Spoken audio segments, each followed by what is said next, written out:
wherever you are and however you may be listening. This is your Wednesday wrap-up. It is the usual suspects in here today. How's it going, man? Man, it's good, but I feel like I've got some knowledge you're about to drop on me first. So, No, so it's I was walking in, right, getting ready to do the show, and my dog decides just middle of the hall, gonna just stop walking in front of me.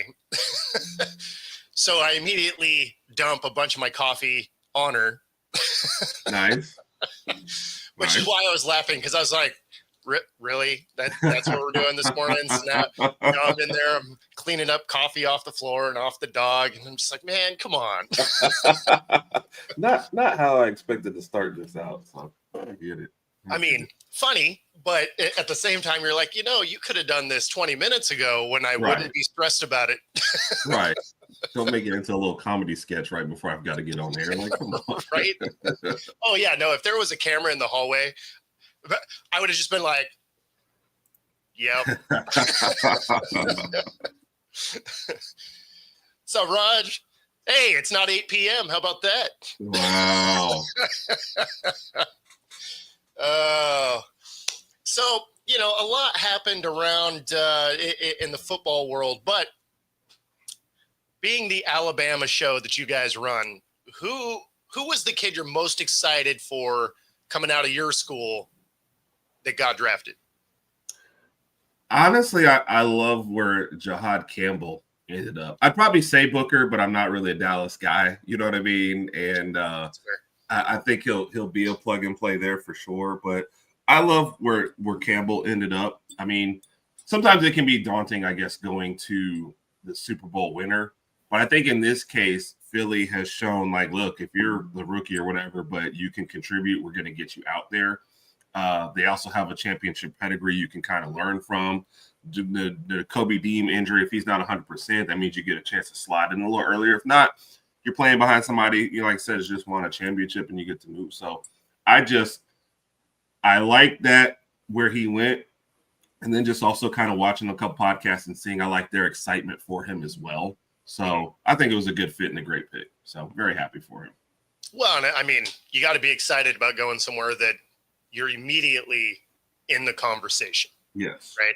I mean, that's always the one bummer part if you are a top draft pick, because nobody's talking about the the Titans in any conversations. Right.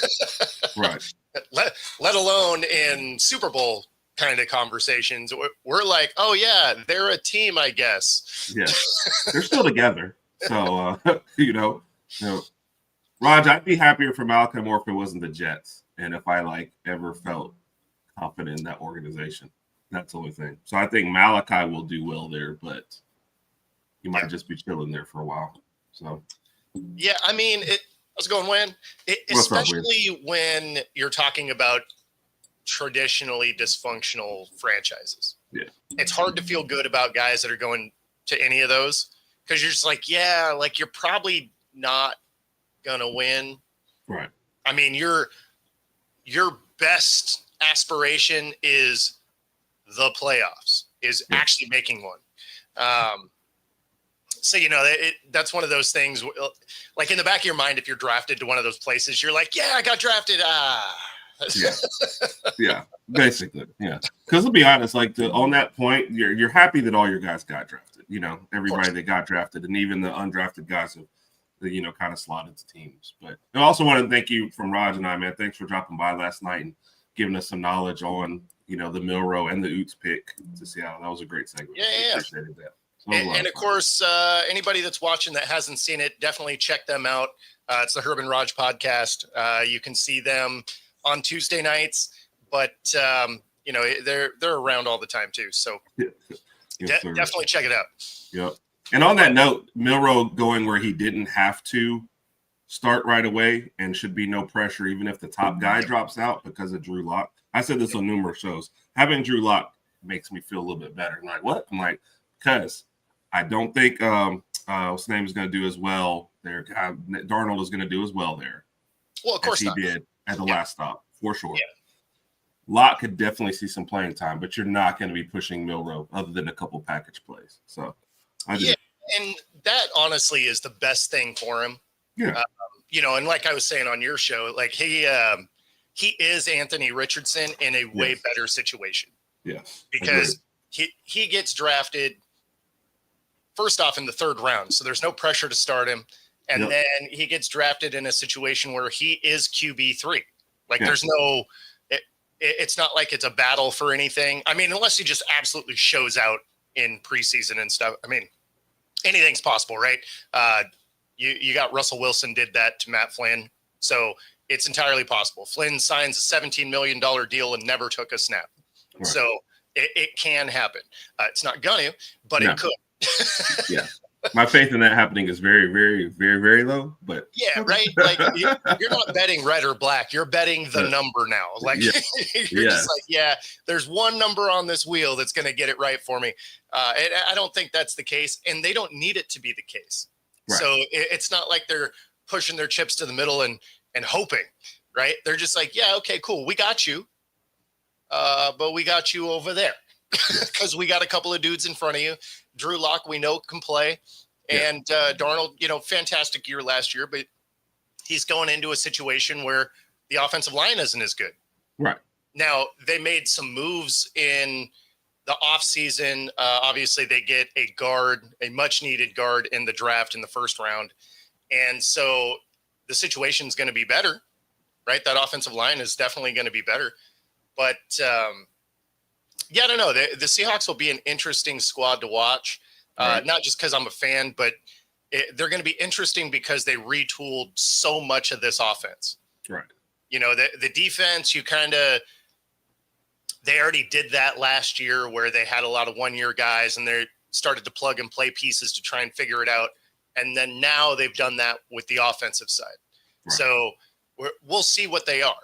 But when it comes to the guys getting drafted in, Milroe, I like where he is.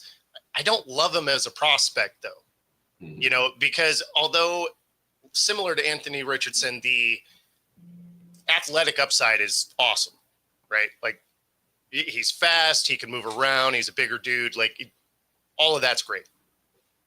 But the one part of his game that he doesn't do great feels like an integral part of playing the position, and that's being an accurate thrower. Yeah.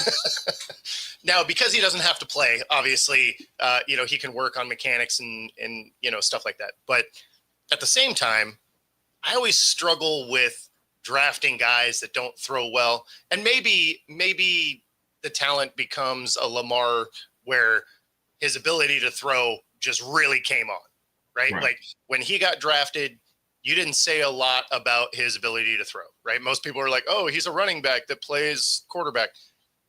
But now he's one of the better throwers in the league.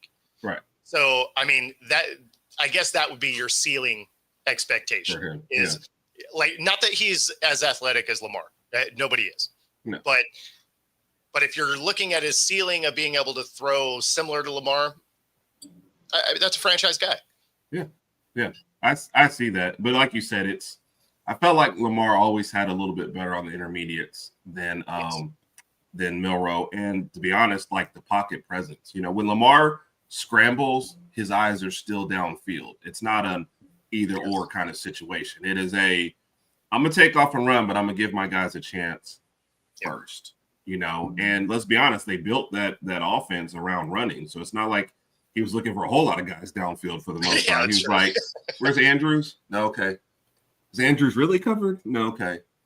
I mean, really? Okay. Now, you know what I mean? So, you know what I mean? So it was like that. We've just seen it too often. Milroe, his pocket presence isn't as good, and it's like deep ball or nothing too many times. So especially if he gets rattled. If he gets rattled, it's one read and you're gone. Yeah. Yeah.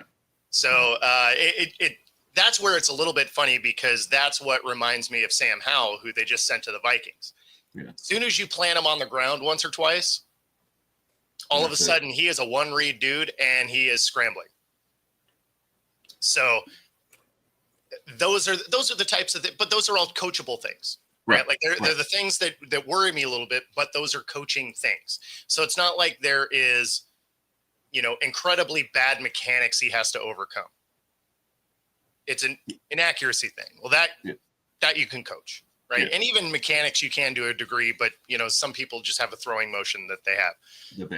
Especially this late in the game. It's not like you're grabbing them at high school. So yeah, well, usually when you see guys at this level getting mechanics adjustments, they don't play well.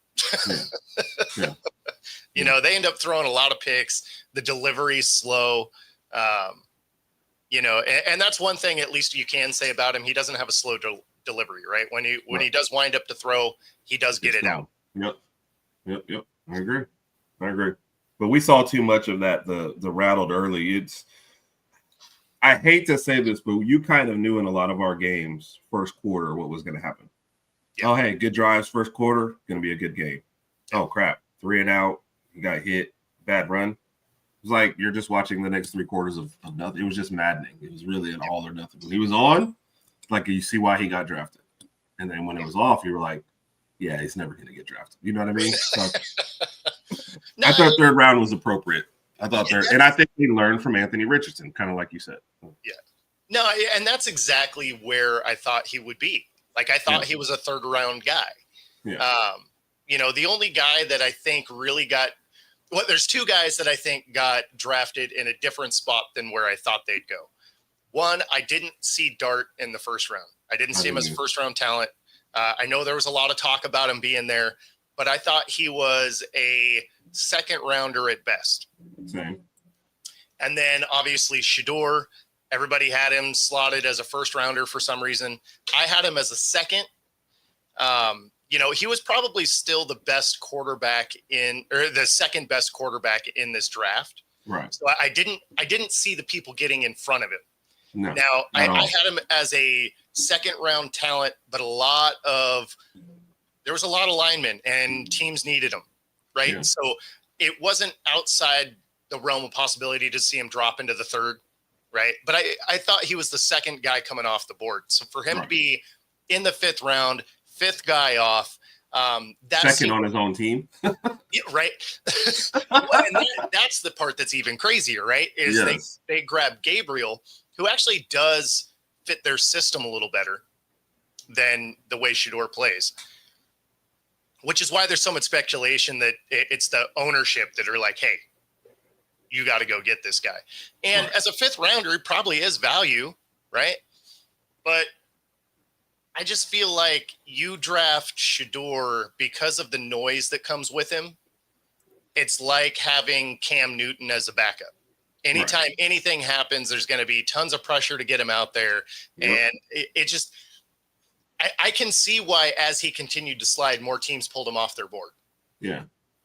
No, I agree with that. That was first off, like you said, it was unprecedented. And we actually have a Giants friend that was happy with Dart going. But I was like, I thought Dart was second round, and I definitely wasn't thinking trade back up to get him. Exactly. I don't know who else was clamoring for him, so that was weird. Unless you wanted the 5th year. If you wanted the 5th year. Then that's the reason why. I get it. I didn't even think about that. So I get that. But as far as Shedeur, absolutely. Like, the more you read, the more you see they absolutely punted on the pre-draft stuff. Yeah. And just carried themselves like, you're drafting me. And teams just collected. Like, we've seen this a couple times, right? Where, the Deshaun Watson contract happens and all the owners get together and go, this is never happening ever again, you know? And then in this one, it was just kind of like, people like, you really passing on them? Well, I guess I'm going to pass on them too. It's like you said. It absolutely has to be a mandate from up above, because I was listening to some Brown stuff after the first couple of days, and they were like, the guys were like, look, what they're doing is trying to build up other areas. Clearly going to be a defense and run team. Mm-hmm. No pressure with Gabriel. Your quarterback room kind of sucks, basically. We're going to punt on the position for another year and just not sweat it. Now you've grabbed Shedeur. I feel bad for Gabriel in this case, because there's like zero pressure to play him. And when Pickett inevitably fails and Flacco gets old halfway through the season, like, what are you doing? Is it really competition between those two? It's a weird situation. You were on a track, like I said, to just get maybe your franchise guy next year. Yeah. And now you're like, okay, we've thrown him. Now, like I said, 5th round, great value for a guy who was thinking, people were pushing into the first round just because of his name, and then maybe second or third round still talent. So great value, but not with what the overall plan was. That was just a weird ending up spot. So. Well, especially to be consecutive picks. So it wasn't their consecutive picks, but when he was the next quarterback off, right? So Gabriel goes, the next pick is Shedeur. So it's just weird to grab back-to-back quarterbacks. I don't know why you do it, especially to end up with 5 quarterbacks in the room. Now, Deshaun's not going to play, so technically, I guess, whatever. But still valid point, though, yeah. It doesn't make a ton of sense. It seems like a wasted pick. Yeah. But somebody – oh, yeah. Sorry, go ahead. No, you're good. Yeah. Somebody asked me this one time on another show about what one of, I think, the issues with a lot of these folks is, and I said a lot of them don't do long-term planning. You almost see where it's like – day to day, okay, year to year, how do I keep my job right now? And you could just see in this draft, it was like, all right, pick by pick versus here's our overall goal for the draft. This is what we want to come out of it. This, if you're picking Gabriel, and then like you said, your next pick Shedeur still around, so you pick Shedeur, you guys weren't really just take Shedeur in the third then if that was what you were going to do, and move on, or don't take a quarterback there, which is I probably just wouldn't have picked Gabriel, to be honest. Well, so the thing is Gabriel fits the way their offense is getting set to run. Mm-hmm. And he plays similar to what their OC likes, right? So it actually, I don't know if I would have grabbed him in the third round. I don't think he needed to. But at the same time, his style of play makes sense there. Right. So you're just like, okay. Right.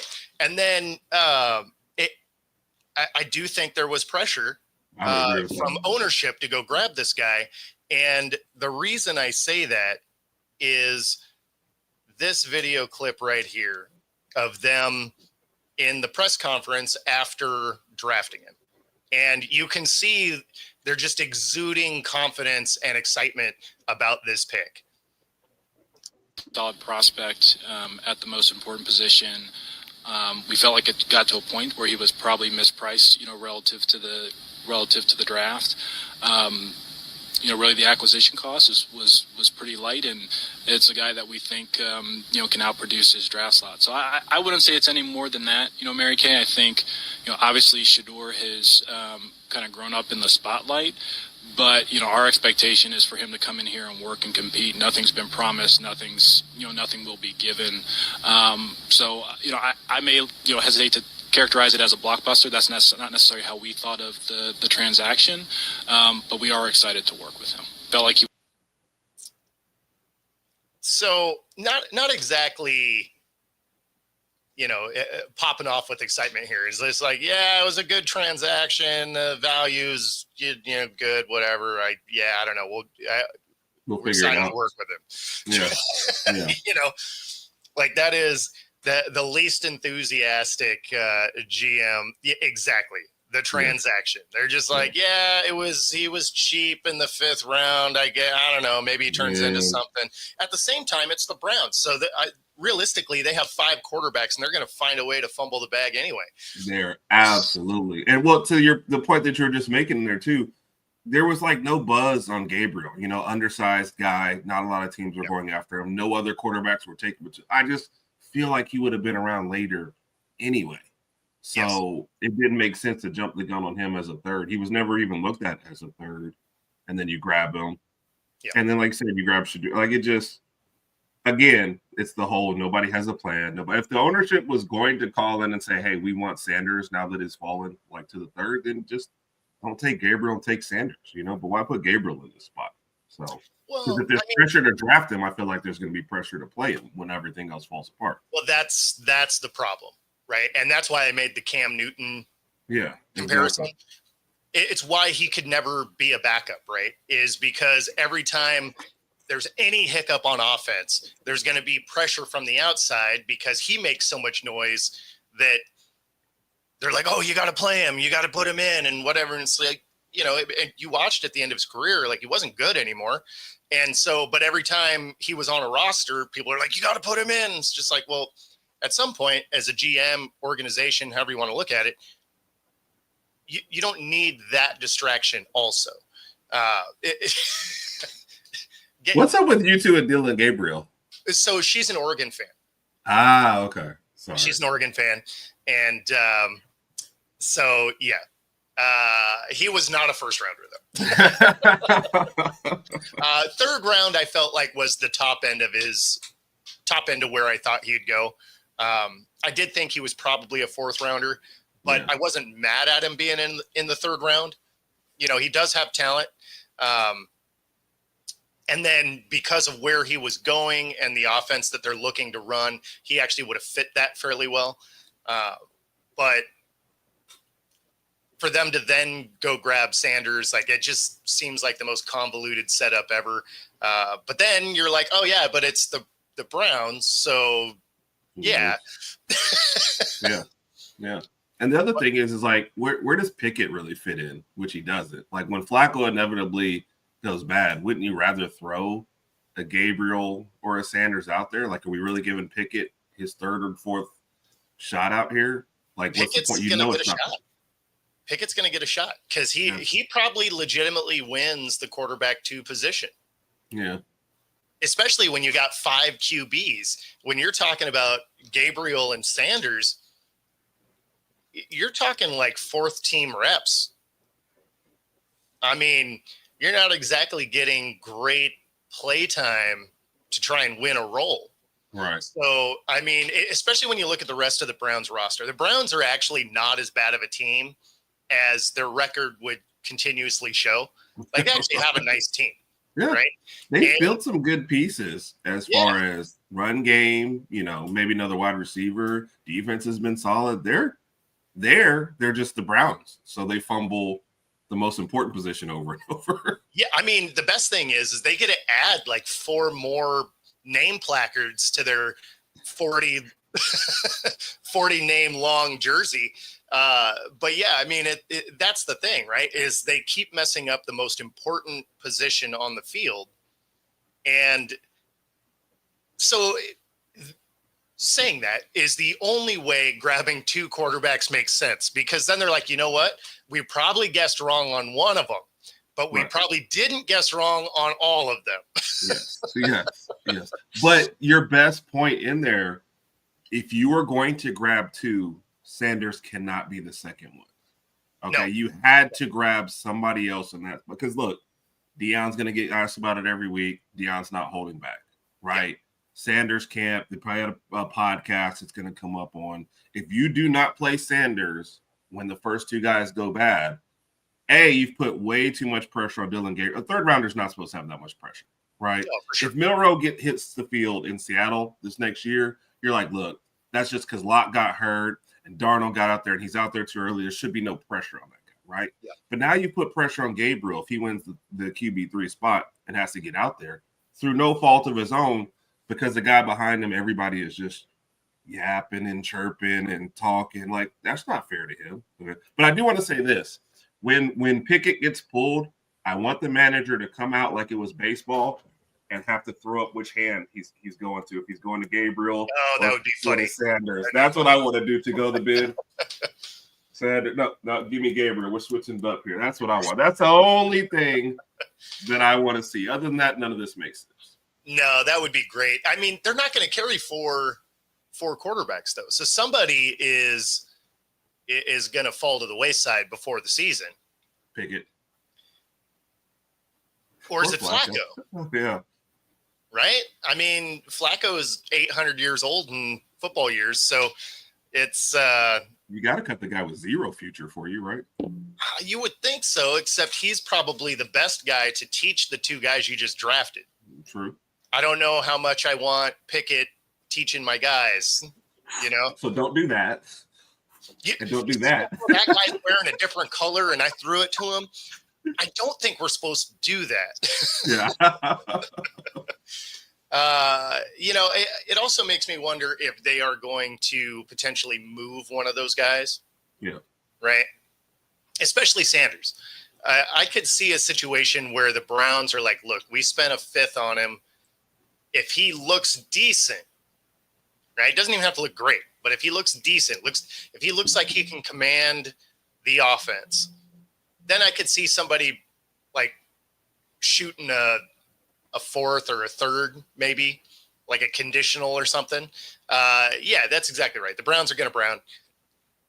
I mean, that's just part of it. Absolutely. But, That's Daniel Petty, man. He's on the Bama Standard Network too as well. Great guy, man. Oh, right on. He's on a competing program though on Tuesday nights though, so he missed last night. So Yeah, well, that'll happen. I mean, I usually am too, so a busy time slot. Because Daniel, Bo came on last night and talked about the fit for Milroe, and one of the things you up there, the Cordell Stewart stuff, he absolutely thinks Jalen will have a couple packages of his own out there too as well. So yeah, to that point. So. Yeah, and there was talk about potential CFL if he didn't get drafted. There was also speculation that if he wasn't picked in the 5th, he might have tried to pull his name and figure out how to go back to college, because there is a weird way to do that. There was also speculation Ewers might do something like that too. So I mean, there is a weird way for them to get back into college, despite the fact that they apply or went out for the draft. But obviously, neither scenario had to happen. But yeah, it's. Can I say something on that that's really weird these days? Sure. Like for the NBA specifically, you used to be able to go to the draft process, right? As long as you didn't hire an agent, you could go back to school. But everybody already has an agent now because of NIL. Yep. So what is the distinction now? Like I could just enter the draft and just pull my name out right before? It's still a legal process. Like you still have to jump through a ton of hoops to make it happen, which is why it doesn't happen. Right. Yeah, no, it's I don't know. It's a little bit weird, but I think the part that doesn't make any sense about it is the biggest thing about college was the amateurism rule. Right. Like if you've ever been a pro, you can't, you lose your eligibility. Except they're all pro athletes now. They're all getting paid. So, I mean, you might as well throw that amateurism rule out. Yeah. Like let these guys play for however long they want to play, right? Like, I mean, limit their eligibility, but let them come back. Yeah. Why not? Yeah. Especially if they don't get drafted. I don't really see the problem. Like, I don't know who cares at this point. Like you said, you're already getting paid. I mean, it's going to hurt, if your team tries to fill your spots or whatever, maybe you guys have to have a decision. But, in basketball, I'm sure there's plenty of guys. Like, I know for us, we would love it if our guy came back. So we'll leave a spot open for you. We'll leave the light on for you. Yeah, that's right. Well, I mean, but you'd still have to worry about that anyway because they still have another transfer portal period. Yeah. So even if they didn't declare for the draft, you still had to wonder if the dude was coming back because they have another time to be like, yeah, just kidding. I'm going to go to University of Miami in Oklahoma or whatever. I mean, like, it's just. Well, football doesn't, though. They don't. Now you're stuck wherever team you're on now. Like, you have to enter the portal in spring or you have to wait until the end of the year. Like, the people who try to transfer in the fall basically just sit there until the end of the year. It's the stupidest thing. You leave your team and you just sit out for a year, but you're like, I'm transferring. It's just. Don't get me started on college. I know that you can't, you can't go from one SEC school to another one, right? Like they have some rules, yeah. But no, like there's weird ways for people to still get out. So it's just, and I don't love it. They need to fix it. Like what they need to do is have it so that after the championship game, before the spring game, that's your portal time. Yeah. And then let your coaches actually figure out who their team is. Yeah. I don't love this multiple openings and it can be a train wreck. Like I'm not a fan of it. No. Having one between the end of the season and before bowl games just is crazy to me. And then having the early signing period in there too as well. Just like I said, people jump because they want to get ahead of that. Oh, they're signing their classes. I got to get out of here. But so you're just going to sit there. And then there's some people, look, if you get in there in December and you're still in there in the spring, like you should have just stayed with your team because I don't even know what you're doing, just floating out there. So, and you really aren't trying to pick up a lot of difference makers in the spring. You've just finished your spring practices. You know, Well, and then there's no reason to even have the commitment thing anymore anyway, because after your commit is the second portal, so you could commit and then transfer anyway. Yeah, I mean, which has happened. yeah, like you don't even need to do it. I don't know. I don't love the way the NCAA does much. No, the only ones that love it is the kids, and I'm like, all it's doing is teaching you guys, oh, I can leave anytime I want. It's like the only lesson you get right here. Like, yeah, for your jobs later on, yeah, you can, but no job is hiring you who's like, hey man, you leave your jobs every year to go somewhere else. This is a weird resume, you know. But yeah, I mean, after about the third one of those, everybody looks at that resume and they're like, yeah, I think I'm probably good, because by the time I got you trained up, you're going to leave, and that's going to be annoying. So, yep. And I don't need to make a splash transfer portal hiring this year to save my job like a college football coach. So I don't have to really put up with this. I'm good. Thank you. Exactly. You quitting in a year just makes more work for me, because I'm right back to doing this. And I do agree with this. You know, if the coach leaves, I get it. You know, that was something that happened to, you know, our UW Huskies is, you know, our coach leaves for Alabama, and our entire class left. Right. And rightfully so. Like, I wasn't mad at it. It makes all the sense in the world. But when your coach leaves and then you only have 2 starters come back, and I think we had 22 transfer, that's rough. That's rough, right? Well, because anybody that was thinking of going to your school, because we were in the same boat, can't get into the like somebody sitting down and going, hey man, there's an opening at Washington now, I want to get in the transfer portal to go there. Can't do that because the transfer portal is closed for them. The transfer portal is only open at that point for Washington and Alabama. I was like, this is the most ridiculous. So you can watch people leave, and you can grab people that are already out there, but at that point they've been sitting in there for a month and a half, so they're probably not your best prospect. You know what I mean? They're the, hey man, heard you weren't doing anything.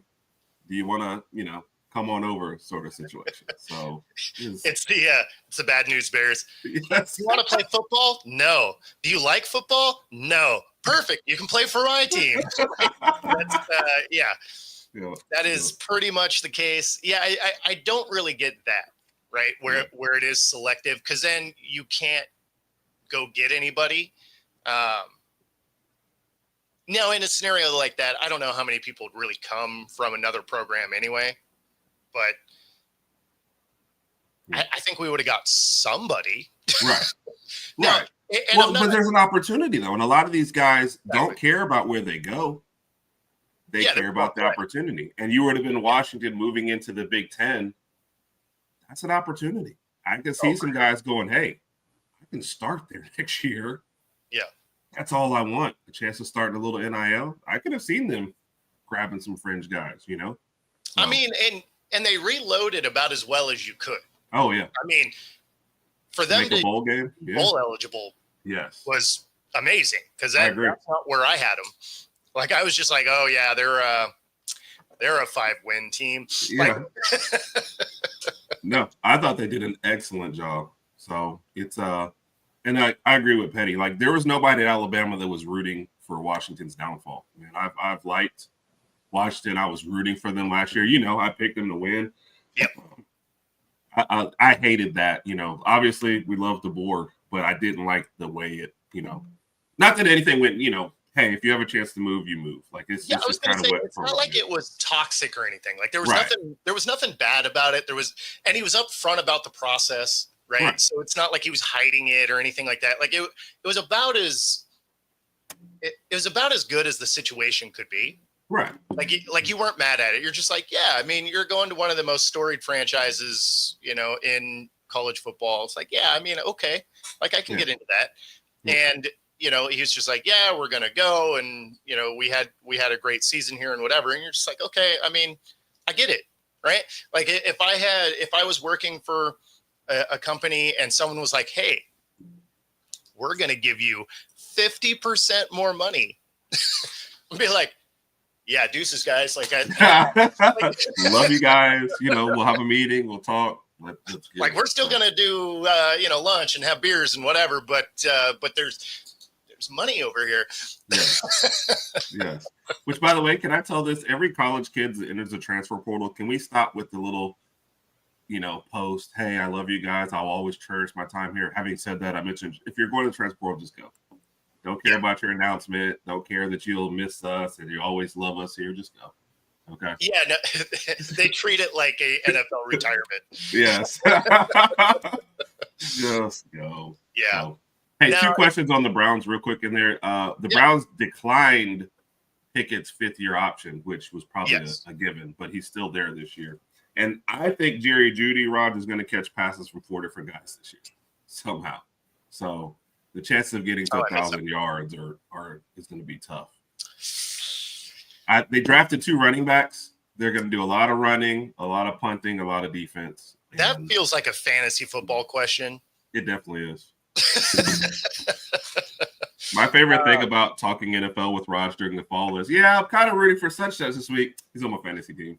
Yeah, I think Sanchez is going to have a big game. It's on my fantasy team. Like, really, everything comes back to that.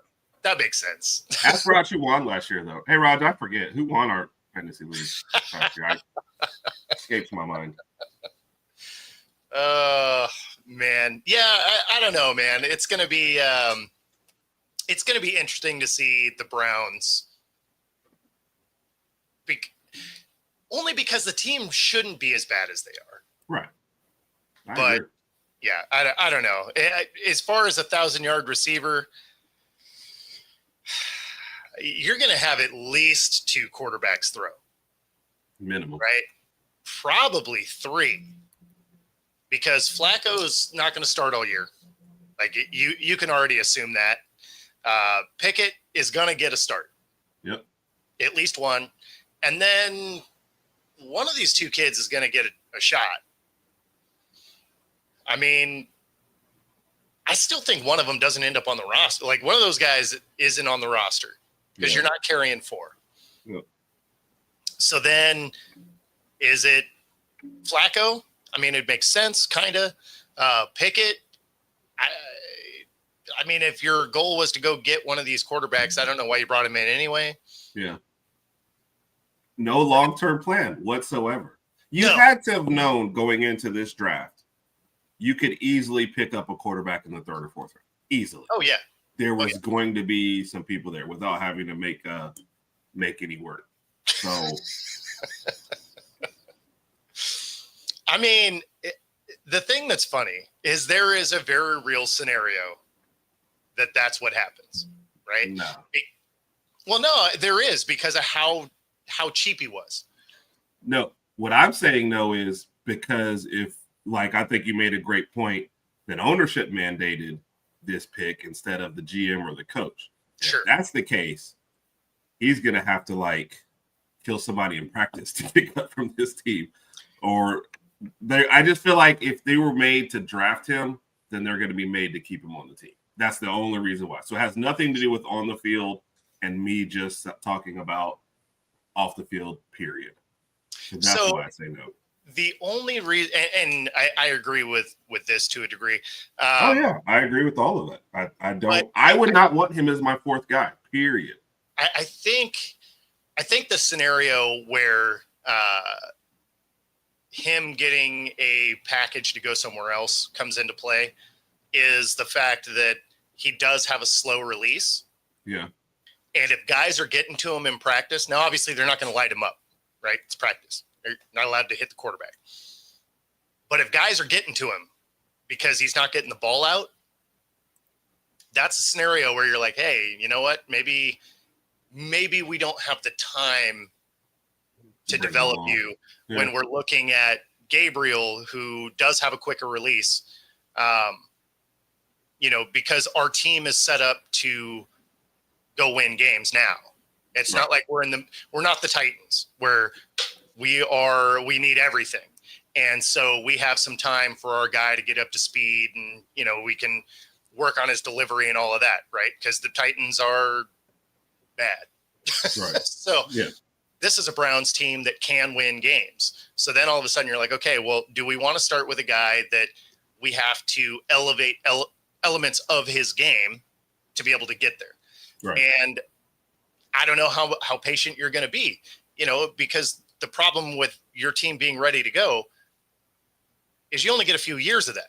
Guys start to get real expensive. They start to age out. Right. I mean, you just paid Garrett all the money in the world. Yeah. So, it's there's only so much waiting you can do when your roster is good enough to compete. Yeah. Now, I don't think they're like a Super Bowl team or anything, but they're a competitive team. Yeah. And even that only lasts so long. So there is a scenario where he's not there, but I do agree with you. I think because of the owner mandate, it's probably Pickett that gets the short straw, and they're going to keep 2 rookies, which is going to be weird. Yes, very weird. And see, I didn't realize that. It was good insight for you. I didn't realize, Gabriel was a guy that fit their system better. So that was good insight on there. But yeah, you can't cut the 3rd rounder, before you cut the 5th. Exactly. So it definitely feels like one of the other guys. But yeah, you don't want a situation where your team is built more to win now, and now I have to start a rookie who was not a high draft pick, was clearly not a, hey, let's plug and play this guy. So I think what Petty said it best, the Brown's going to Brown. Like, this just clearly screams, oh crap, we don't know what we're doing. Hopefully it all works out though, right? Yeah. So, but I'm calling it, man. Jerry Jeudy definitely catches passes from 3. And I'm going to go out on a limb, even if they don't manage to keep 4 quarterbacks somehow. Jerry Jeudy catches passes from 4 different quarterbacks this year, just somehow, some way. That's going to be my. Even if it sounds stupid, you don't want to bet against it. That's the problem. See, that's what I'm saying. Like you look at it on its face, and you're like, there's no way. And then you see the Browns logo, and you're like, but it could happen. Right. Herb, you're wrong, but I'm not betting against you. Yeah, exactly. If it was any other franchise, I'd be like, yeah, no, that's not a real thing. And then, but all of a sudden, you see that orange, and you're like, well, I mean, yeah, I don't know. Trying to see it. It's going to be. Not to just bag on the Browns, but yeah. I mean, when you do this kind of stuff, it's just how have you had this long in this? Yeah, that is crazy. And then when you watch Baker Mayfield doing well other places, you're like, so maybe it wasn't him that you just shoved out the door early so you could go buy the worst contract in NFL history, possibly, definitely in the running. So. Yeah, the trade with it too. That's even crazier. Like, you didn't just pay your guy a ton of money. At least Garrett was your guy, and you threw a whole bunch of money at him. You traded and then threw a whole bunch of money at somebody else's guy. What are you probably paying, like $50 million a win or something at this point with Deshaun Watson? Pretty much. Yeah, no, it's I don't know. Like, the Browns. Again, on paper, you're like, okay, this team should do something, and then you know who the franchise is. I feel the same way about the Jets. Yeah, the Jets have this just crazy ability to ruin quarterbacks, also. Yeah. So I mean, both those franchises have dysfunction in the same spot. They're like, oh yeah, defense, cool, got it. A couple of weapons. All right. Yeah, we can do that. Quarterback. Yeah, we're going to kneecap him on the way into the stadium. Yes. Yes. By accident, we're going to go to bring him a water, fall over, pow, hit him in the knee. Like, he's going to be done. Sorry. Still need you to get out there. So I don't know. Yeah, I don't know. Hopefully it works out. Like, it'd be good to see him do something, kind of, but then at the same time, for shows like ours, the Jets and the Browns being dysfunctional are fantastic. Yep. Teddy Harding on that, yeah. Yes, exactly. Teddy Harding. Let's go. Yep. Except they're swinging for somebody else's knee and hit their own guy by accident. Oh crap! That's not what we meant to do. Well, no, I mean that's more or less the same, right? They were both on the U.S. team. Yeah. Like, the chance of Justin Fields breaking out next year just seemed like zero. Like, it's just not going to happen with you guys. Yeah. Sorry, Fields. I mean, you don't have a track record that says great things with the Jets, right? I mean, you're watching quarterbacks that start with the Jets have good careers everywhere else. Yeah. So, it's As soon as they get that stink off of them, like takes a year to yeah, to right. They wash have to off. go to a couple of teams, and then Yeah. oh yeah, I was actually kind of good at this sport. Yeah. Yep. So yeah, no, it doesn't make me think that going to the Jets to try and get better was going to work out, Yeah. and I'm sure it won't. I mean, No. Sorry, Fields. yeah. Although, Yeah. who knows if anybody could do it? Glenn's a coach, right? Like, I mean, he can get guys to rally. I just think there's too much dysfunction in the building. Yeah. But, at some point they're going to accidentally be good, right? I mean, Sanchez had a couple of good years. Yeah. Yeah. Crazy to think they haven't been good since then, though. Right. Well, especially with the talent that's coming in and like a world-class defense at times, you know? So it's, but I you have one problem. That's kind of what ended up getting Salahar. You have trouble on one side of the ball, and you have, hey, here's 5 years to fix it. If you can't fix it in all that time, then what's going on? And then you have a guy who sometimes is a top 10 running back, possibly for a top 10 wide receiver. You're like, we're getting pieces. Yeah, we're just forgetting this one part of it. And I don't get it. It's kind of like with the Browns, same thing. Like, how are you guys not solving this one? Draft 4 quarterbacks, like sign 3 guys. Like, I don't care. Whatever you have to do at this point, fix it. So, yeah, I mean, but that it's not the talent they're drafting. You cannot honestly tell me that they've drafted 40 quarterbacks and they're all busts. right. Like, there's law of averages. One of them was going to hit, right? Like, there's just no way that they're all that bad. You're talking the 1% of the 1% that make it to the league, and you guys just somehow get every guy that's a bust? No, I mean, this is a culture coaching issue.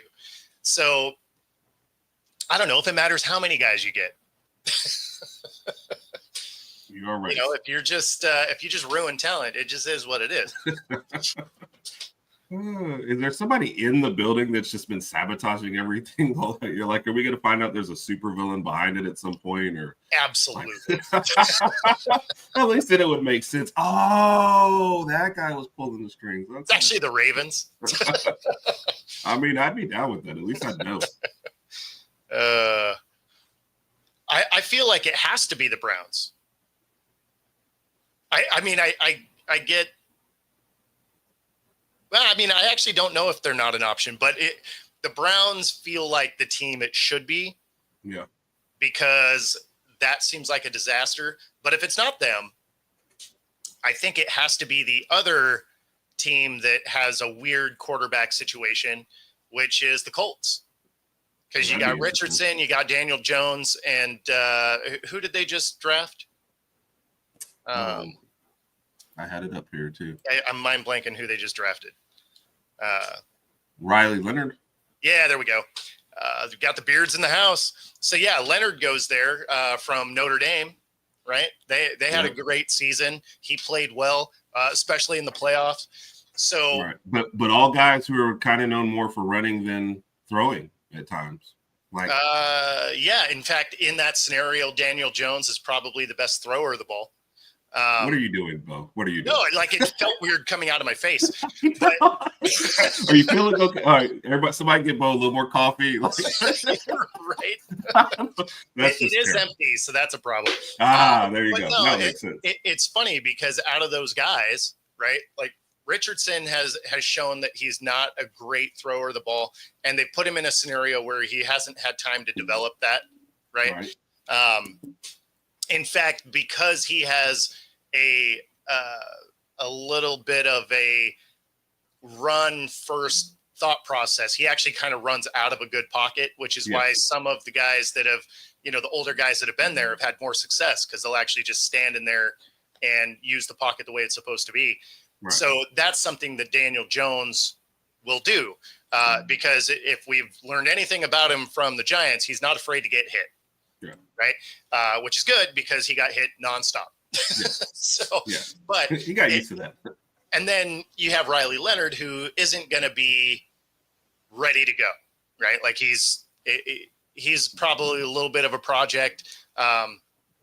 Good story, but probably not a day one starter, right? So Yeah, I would say Daniel Jones probably wins that start.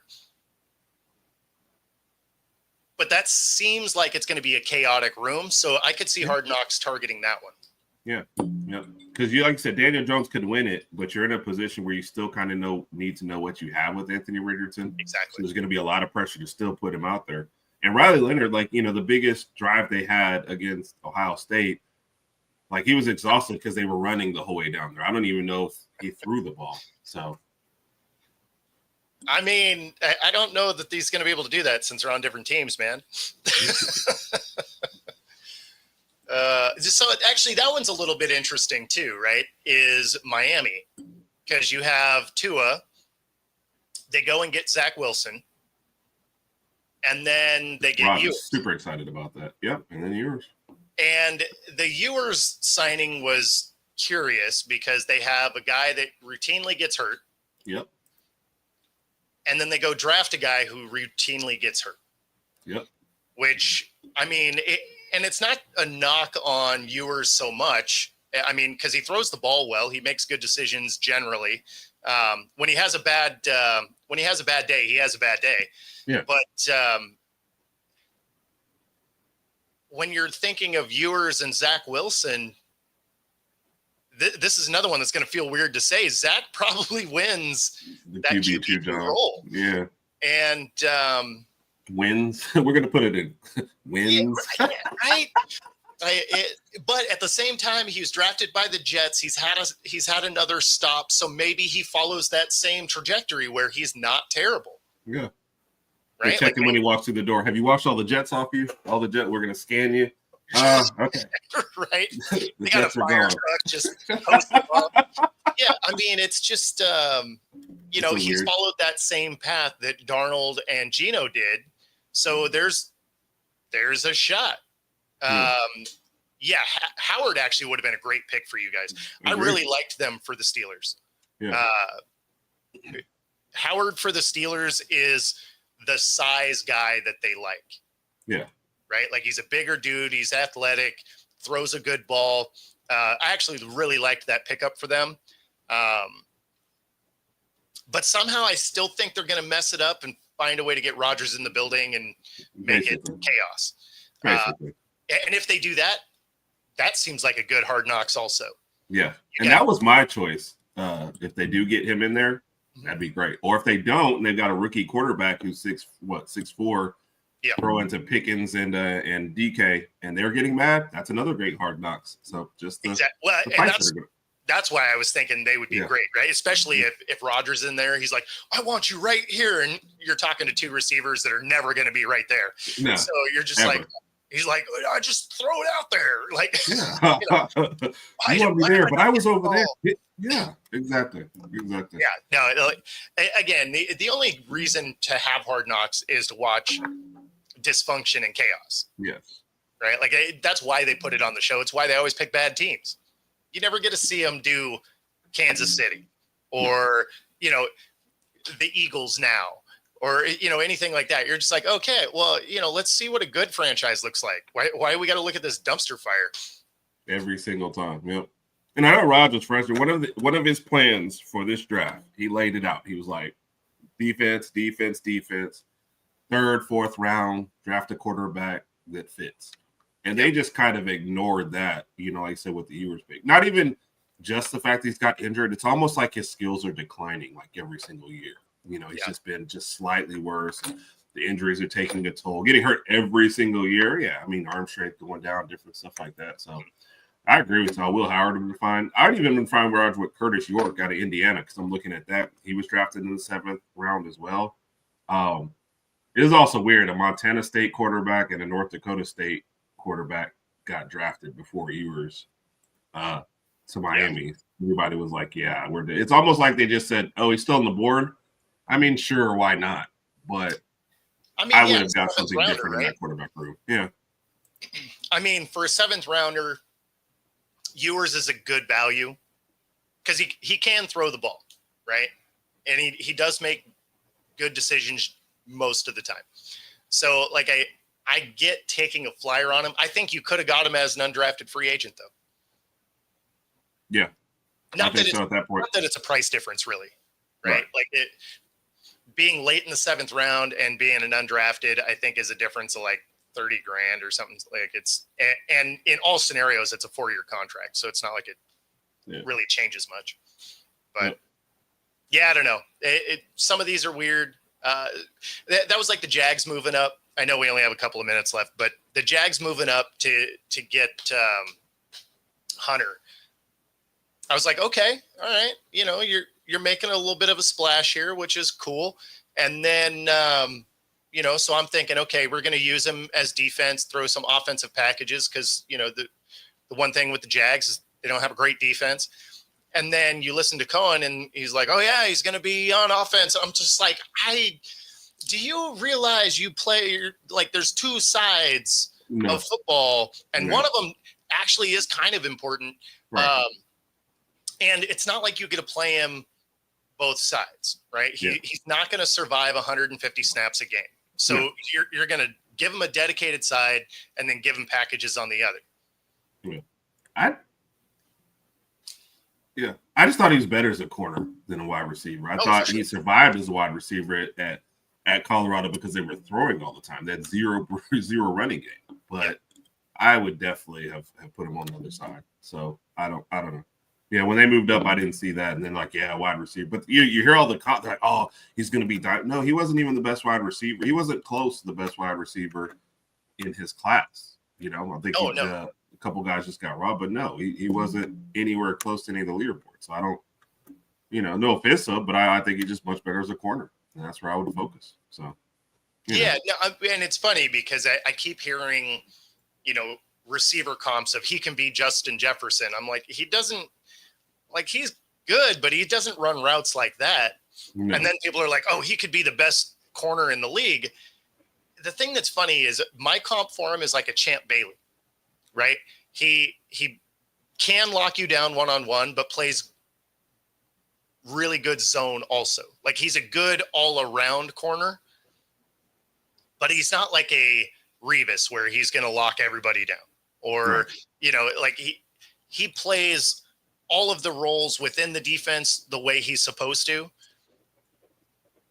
But I don't think he's going to be the best corner to ever do it or the best receiver to ever do it. Like the narratives out there are hilarious. Yeah, you're just like, I understand you guys think he's Superman at the moment, except you're talking about a league where everybody's Superman. Yeah. And I think that's the part that gets lost. So, yeah. And before we go, real quick shout out to Cam Ward, the least talked about number 1 draft pick in all of history. Sorry. Oh yeah, he got drafted. You know what I mean? You got. Feel sorry for you, man, but I hope you do well.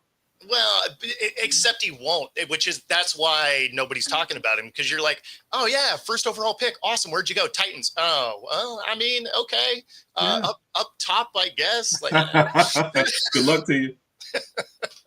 Hope you got good insurance. Like, oh man, if you are watching on YouTube, be sure to like and subscribe. Helps us bring our stuff to you. And of course, if you're watching on Roku, stay tuned for the next hour. Otherwise, we're going to get out of here. We'll see y'all next week. And we didn't get to an NBA topic, but they are playing basketball right now. So there you go. Yep. Thanks, guys.